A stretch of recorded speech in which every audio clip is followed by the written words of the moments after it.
Sabe, em tempos de tanta incerteza, eu sempre volto para umas histórias antigas, para procurar, tipo, uma bússola, sabe? E a história de Noé, nossa, ela sempre me pega. Não a parte fofa dos animais 2 a 2, mas a história do homem mesmo. O que se passa na cabeça de alguém que recebe uma tarefa que vai literalmente isolar essa pessoa do mundo inteiro? É sobre essa jornada de fé, de resiliência que a gente vai conversar hoje. E o ponto de partida é o fundo do poço, né? Gênesis 6:5 descreve um mundo onde a maldade tinha virado a regra. Um colapso moral completo. É nesse cenário de caos total, sabe? Onde os valores pareciam, sei lá, ter sumido. É aí que a história de Noé começa. Não num tempo de paz, mas no olho do furacão. Exato. E nesse mundo de tanto barulho, de tanta corrupção, a escolha divina cai sobre uma pessoa. O que diferenciava Noé? A resposta lá em Gênesis 6:9 é tão simples que chega a ser radical. Diz que Noé era homem justo e íntegro entre os seus contemporâneos. E mais, Noé andava com Deus. Essa expressão andava com Deus é linda, poética, mas o que ela significa na prática, no dia a dia? Essa é a questão central. Não era um poder místico, né? Andar com Deus, muito provavelmente, se traduzia em ações bem concretas. Significava que ele era honesto nos negócios, justo com a vizinhança, um homem de palavra num mundo de mentiras, entende? A integridade dele não era por uma plateia, era o jeito dele de viver. E é essa constância, esse caráter silencioso, forjado no cotidiano, que chamou a atenção. Não a popularidade ou o status dele. E essa integridade é colocada no teste mais extremo que dá para imaginar.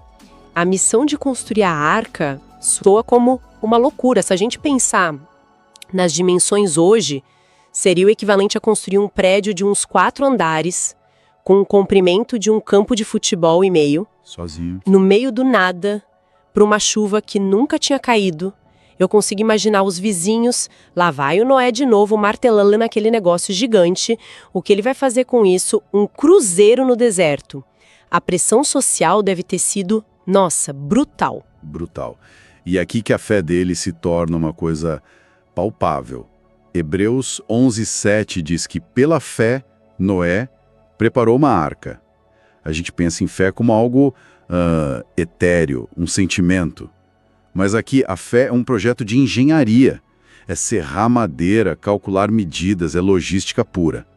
É uma ação. Uma ação pragmática. Exato. Uma ação disciplinada contra o caos que estava em volta. E a resposta dele em Gênesis 6:22 prova isso. Assim fez Noé, conforme a tudo que Deus lhe ordenara, assim o fez. Obediência total, sem nenhuma garantia imediata. Uma obediência que eu imagino exigiu uma convicção absurda. Porque não foi só construir, teve a espera, a arca pronta, os animais dentro, a porta fechada e nada acontece. Esse período de silêncio, de espera no escuro, talvez tenha sido o maior teste de todos, né? Sem dúvida. Mas a chuva veio. E depois da tempestade, que é o clímax da destruição, vem a parte mais importante, a reconstrução. A história não acaba no dilúvio, ela recomeça. E recomeça com uma promessa. Em Gênesis 9:11, Deus estabelece uma aliança. E o arco-íris, ele se torna o símbolo eterno disso. Ele não é só um fenômeno bonito no céu. É um lembrete de que as tempestades, por mais devastadoras que sejam, elas não têm a palavra final. A promessa tem. Então, quando a gente junta tudo, as lições são muito poderosas. Primeiro, o caráter se constrói no dia a dia, não nos grandes palcos, né? Sim, nas pequenas coisas. Isso. Segundo, que a fé de verdade se mostra na ação, no trabalho duro, mesmo quando ninguém entende ou aplaude. E por fim, que a esperança sobrevive às piores tempestades.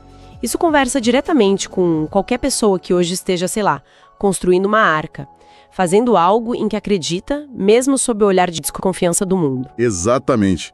A história inteira ecoa o que o apóstolo Paulo escreveria séculos depois, lá em Romanos 1:17, o justo viverá pela fé. E isso nos deixa com uma reflexão, né? Talvez a jornada de Noé nos convide a pensar um pouco menos em construir arcas gigantescas e mais nas pequenas tábuas que a gente usa todo dia. Como que as nossas decisões diárias de integridade, aquelas que ninguém vê, como que elas estão construindo uma vida que não só aguenta uma tempestade, mas que também é digna de uma promessa.